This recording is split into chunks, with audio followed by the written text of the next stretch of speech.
오늘 말씀의 제목을 14절 하반절에 있는 한번 고백합시다. 오로지 기도에 힘쓰더라. 오로지 기도에 힘쓰더라. 오로지 기도에 힘쓰더라. 우리가 기도해라, 기도하지, 기도를 멈추지 말아라, 쉬지 말고 기도하라, 기도로 깨어 있으라. 다양한 기도에 대한 수식어들이 있죠. 기도는 영혼의 호흡이다. 다양하게 표현합니다. 그래서 우리에게 기도가 필요한 이유는 뭐냐? 결국 하나님의 사람으로 살아가는 데 있어서 우리가 철저하게 우리가 살아가는 그 존재 근거 자체가 내 힘과 내 능력이 아님을 날마다 시인하고 고백하는 거죠. 따라서 기도한다는 얘기는 그만큼 내가 주님을 의지하고 신뢰하는 일이다라는 얘기입니다. 우리가 살아감에 있어서 우리에게 하나님이 우리에게 여러 가지 힘도 주시고 능력도 주셨잖아요. 만약에 어떤 일을 성취해냈어요.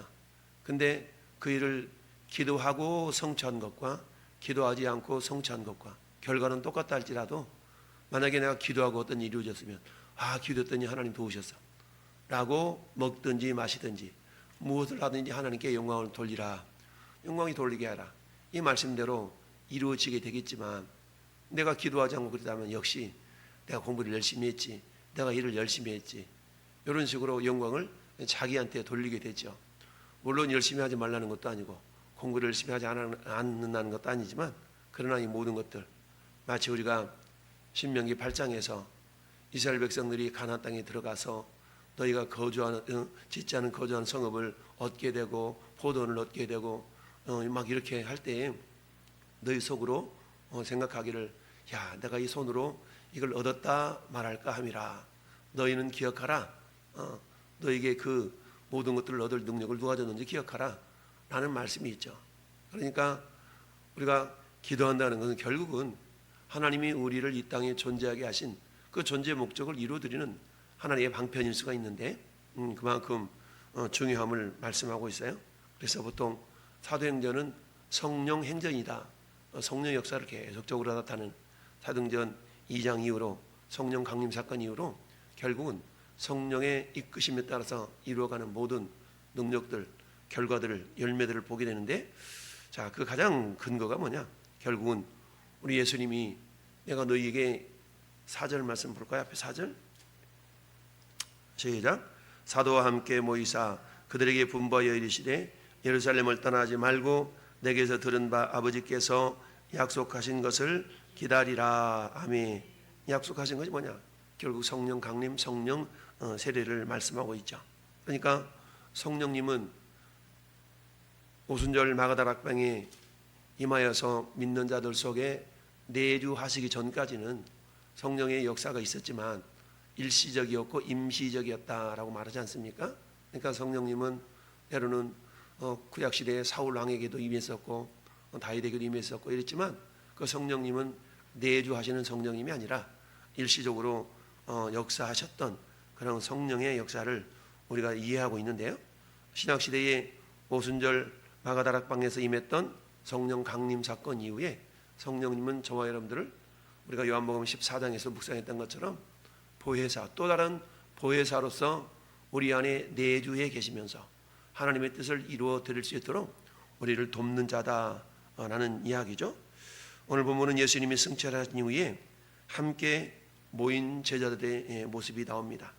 우리 주님이 하늘로 올려짐을 본 그대로 다시 오신다라고 말씀하고 나서 이 제자들이 그 감람산으로부터 오늘 12절 말씀 보니까 안식일에 가기에 알맞은 길이라. 그 안식일에는 보통 유대인의 그 관습에 따라서 약 2000규빗 정도를 하루에 걸어도 괜찮을, 안식일에 걸어도 괜찮을 거리라고 인정을 합니다. 그러니까 2000규빗이라 그러면 사람 성인 팔꿈치로부터 가운데 손가락 끝까지 거리를 한 규빗이라 그러니까 짧게는 45cm에서 길게는 50cm까지를 이렇게 보잖아요. 그러면 우리가 계산하기 쉽게 50cm라 그러면 2000규빗이면은 약 1km, 1000m 정도 되는 거죠. 그래서 이 1000m 정도 되는 그런 거리에 지금 이 마가다락방이 있는 그런 셈이 되는 거죠. 그래서 학자마다 그때에는 지리적인 거리 재는 것이 정확하지 않았기 때문에 실제적으로는 이렇게 꼬불탕꼬불탕해서 한 3km 정도 된다고 표현도 하고 그러지만 어찌하든 이렇게 표현하고 있어요. 그래서 그곳이 어디냐? 들어가 그들이 유하는 다락방으로 올라가니, 요 다락방은 어떤 다락방이냐? 우리가 이렇게 하는 대로 마가의 다락방이다 라고 표현하고 있죠. 그래서 들어가 그들이 유하는 다락방으로 올라가니, 이 12제자 가운데 가룟 유다를 제외한 11명의 제자와, 그리고 어머니 마리아, 그리고 예수의 아우들 같이 이렇게 모여서 뭐 했나 보니까 오로지 기도에 힘썼다, 마음을 같이 했다라는 얘기죠. 마음을 같이 했다는 얘기는 뭡니까? 기도하는 목적이 한 가지였다는 얘기죠. 이번에 이런 주제를 가지고 기도합시다 그러면 예 그렇게 합시다라고 한 마음을 품고 이루어 나갔다는 얘기죠. 마치 에베소서 4장 3절에 평안에 매는 줄로 성령이 하나 되게 하신 것을 힘써 지키라라는 말씀이 있죠. 평안에 매는 줄로, 결국 성령에 의해서, 성령은 하나 되게 하시는 영이니까 성령 충만한 교회는 잡음이 끼어들 겨를이 없죠. 완전히 그래서 일사불란하게 일심동체처럼 움직여지는 그런 모습을 보게 되는데요. 여기 보니까 약 120명이나 되었다라고 그래요. 모인 무리의 수가 약 120명이나 되었다라. 그러니까 120명이 그야말로 마가의 다락방이 얼마나 컸는지 모르지만 굉장히 한마디로 말하면 이렇게 밀집해서 기도하고 있었던 그런 모습을 우리가 이해를 할 수가 있죠. 그렇게 해서 120명에서 한 가지로 모여서 기도하는데 그 핵심이 오로지 기도하기 힘썼다라는 얘기죠. 그래서 마음을 같이하여 오로지 기도하기 힘썼다. 그 기도의 내용은 뭐였겠어요? 우리 주님이 약속하신 것이 임하기까지를 이렇게 사모하는 마음으로, 기대하는 마음으로, 기다리는 마음으로 기도한 거 아니겠습니까?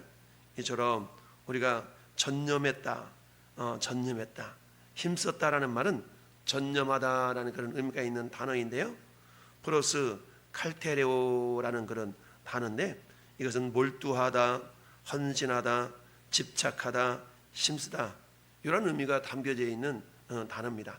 그러니까 기도하기는 하는데 그냥 설렁설렁 적당히 하는 기도가 아니라 정말 전념해서 전심으로 힘을 써서, 이 모습은 마치 예수님이 겟세마네에서 기도하실 때 땀방울이 빗방울이 되기까지 하셨던 그런 힘쓰고 애써서 기도하시던 그 모습을 우리가 연상하면 되겠습니다.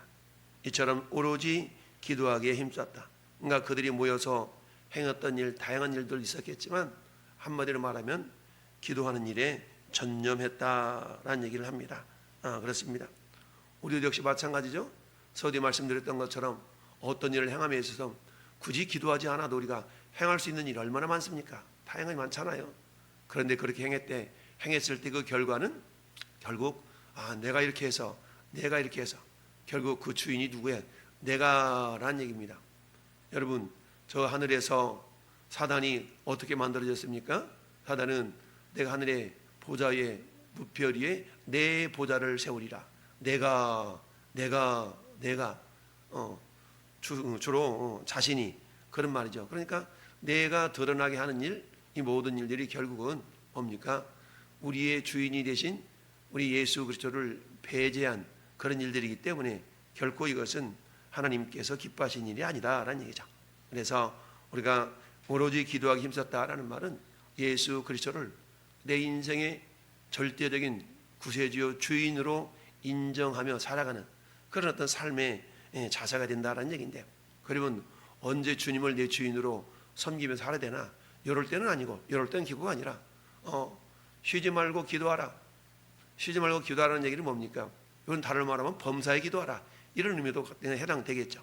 그러니까 모든 범사에 내 삶의 주관자이신 예수 그리스도를 의식하고 인식하고 살아가라 라는 그런 의미가 되겠죠. 이 아침에 저는 여러분들이 왜 나왔어요? 기도하러 나왔죠. 왜 기도합니까? 오늘 하루의 삶이 내가 살아가는 것 같지만 결국 내가 살아가지도록 인도하시는 분이 주님이심을 알기에 그 주님께 기도하면서 주님, 내 삶이 오늘 또 이러이러한 모습으로 주님의 뜻을 이루어가기를 원합니다. 예수님의 제자들에게 가르쳐 주셨던 주기도문에서 나타낸 것처럼 뜻이 하늘에서 이루어진 것 같이 땅에서도 이루어지기를 원합니다. 땅에서 누구를 통해서? 나를 통하여, 우리 가정을 통하여, 우리 교회를 통하여, 우리 목장들을 통하여서, 우리 자녀들을 통하여 그 뜻이 이루어지기를 원합니다 라고 우리가 겸손하게 주님의 뜻을 이루어 가기 위한 그런 동력을 공급받기 위해서 이처럼 우리가 기도하는 줄 믿습니다. 여기 보니까 여자들과 더불어 예수 어머니 마리아와 예수 아우들과 더불어 마음을 같이하여 오로지 기도하기 힘썼다라고 그랬어요. 여러분, 예수님의 아우들은 누구예요? 예수님의 아우들은 야고보, 요셉, 시몬, 유다, 그리고 또 여동생들도 좀 있었죠.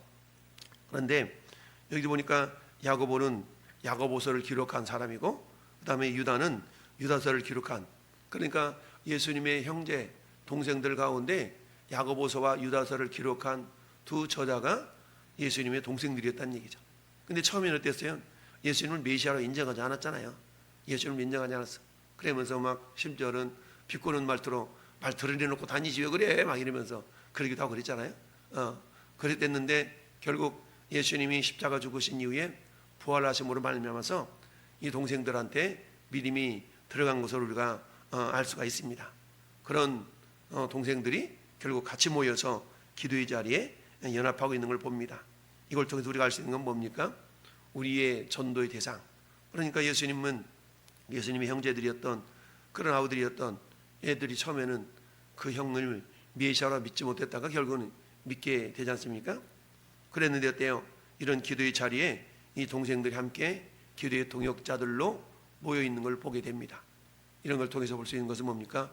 우리 주님이 1장 8절에서 예루살렘과 온 유대와 사마리아와 땅 끝까지 이르러 내 증인이 되리라 라고 한 걸 보면 결국 예루살렘은 어디예요?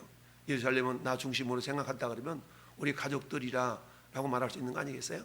가장 가까이에 있는 내 가족을 중심으로 먼저 복음이 증거되어지고 전파되어져야 된다라는 얘기입니다. 뒤에서 우리 16장 31절에도 주의 저를 믿으라 그리하면 너와 내 집이 구원을 받으리라. 너와 네 집이 구원을 받으리라. 뭐 저절로 집이 구원을 받는 건 아니죠. 내가 믿음으로 본을 보이고 믿음으로 주님의 뜻을 이루어드리게 하여 전심전력으로 기도하는 가운데 이 영적인 흐름이 우리 가족들에게 흘러가는 거 아니겠어요? 우리가 가장 어렵다고 하는 것이 가족 구원이잖아요. 가족 구원. 그러니까 정말 내가 이 가족 구원을 이루기 위해서 주님 앞에 나와서 전심으로 기도하기에 오로지 기도하기에 힘쓰는 이런 모습들이 절대적으로 필요하다라는 얘기입니다. 두 번째는 우리가 뭘 또 묵상해 볼 수 있냐면 예수님의 12 제자 가운데 동명이인이 있었죠. 동명이인 누구였어요? 유다죠. 유다라는 이름이 두 명이 나옵니다. 그런데 여기 보니까 알페 야고보의 아들 유다가 거기 있어. 그래서 유다라는 이름이 두 번 나오는데 한 유다는 가룟 유다, 한 유다는 여기 나오고 있는 야고보의 아들 유다 또는 야고보의 형제 유다 이렇게 표현할 수 있는데 이 보니까 두 유다가 나옵니다. 한 유다는 오늘 베드로가 15절부터 20절까지 말씀한 이 유다가 그야말로 불의의 삭스로 밭을 사서 그야말로 각기 자기 길로 가버린 그런 어떤 모습을 보이고 있고요. 한 유다는 부활한 이후에 그야말로 주님의 뜻을 이루기 위하여서 이 기도 자리에 함께하고 있는 것을 보게 됩니다. 우리가 그러잖아요. 전도하다 보면 많은 사람들 다 옛날에 구역장도 했고 옛날에 집사했고 이런 사람 얼마나 많습니까? 그런데 신앙생활이라는 것은 믿음이라는 것은 과거도 중요하겠지만 항상 신앙은 현재죠. 현재. 여러분 현재 내가 믿음이 있는가가 내일을 결정짓는 거 아니겠어요? 나 나중에 믿을게. 나중은 내 시간이 아닌데 나중에 그러지 않습니까? 그래서 영생이라는 건 뭡니까? 영생. 영접 안에 놓고 그를 믿는 자들에게는 하나님의 자녀에게는 권세 주시는 것뿐만 아니라 그야말로 3장 16절에도 하나님의 세상을 이처럼 사랑하사 독생자를 주셔서 이는 저를 믿는 자마다 멸망하지 않고 뭐한다? 영생을 얻게 하십니다. 영생을 얻는다는 것이 가만히 있다가 저 천국에 가서 영원히 사는 그런 개념도 영생이겠지만 그런 개념보다는 지금의 생명이 있어야 내일도 생명이 있는 거고 내일의 생명이 있어야 모레도 있는 것이고 이 생명이 계속 주님 오실 때까지 연결되는 거예요. 그게 영생의 삶이죠. 그래서 자주 얘기하는 것처럼 여기 수도꼭지가 아무리 금붙이로 만들어놨고 다이아몬드로 깎아 만들어놨다 할지라도 여기에 수원지하고 연결이 안 돼 있으면 장식품에 불과하다는 얘기입니다. 내 인생의 삶이 아무리 멋들어진 그런 삶을 산다 할지라도 우리가 주님과 생명의 관계가 되지 않는다면 한낱 허울에 불과하다라는 것을 알 수가 있죠. 그래서 수도꼭지가 수원지하고 연결되어 있을 때 수도꼭지가 구리로 만들었던 쇠붙이로 만들었던 플라스틱으로 만들었던 털면 물이 나오는 이게 생명의 관계인 거죠. 저와 여러분 삶도 역시 마찬가지입니다. 영생을 넣는다는 것은 지금도 주님과 생명의 관계가 연결되어 있어야 되고 내일도 그렇고, 그러면 내가 주님과 생명의 관계에 있다는 증거가 뭐냐? 그 증거 중에 한 가지가 기도한다는 겁니다. 기도한다는 거죠. 그래서 우리가 오늘도 이처럼 깨어 기도하는데 여러분, 주님을 떠나버렸던 그런 유다가 아니라 끝까지 남아있는 그런 유다 편에 유다와 같은 존재가 될 수 있기를 바랍니다. 그렇습니다. 12명의 제자 가운데 주님을 버렸던 그런 가룟 유다가 아니라 끝까지 자리를 지켰던 그런 유다, 그런 유다와 같은 주님의 제자들이 될 때에 우리는 그 주님의 뜻을 이루어드리는 생명의 통로로 쓰임받게 될 줄로 믿습니다. 그러면서 베드로가 나서서 얘기합니다. 가룟 유다가 죽은 것은 결국 말씀대로, 말씀의 뜻대로 이루어지는 그런 부분이다 라고 말합니다. 그건 왜 그랬냐? 18절 말씀 보니까 불의의 싹을 쫓아가다가 그랬다라는 얘기입니다. 결국 아무리 주님이라 할지라도 12명의 제자 가운데 한 사람은 배신할 정도까지 그렇게 주님 제자 삼는 것이 쉬운 일이 아니었음을 봅니다.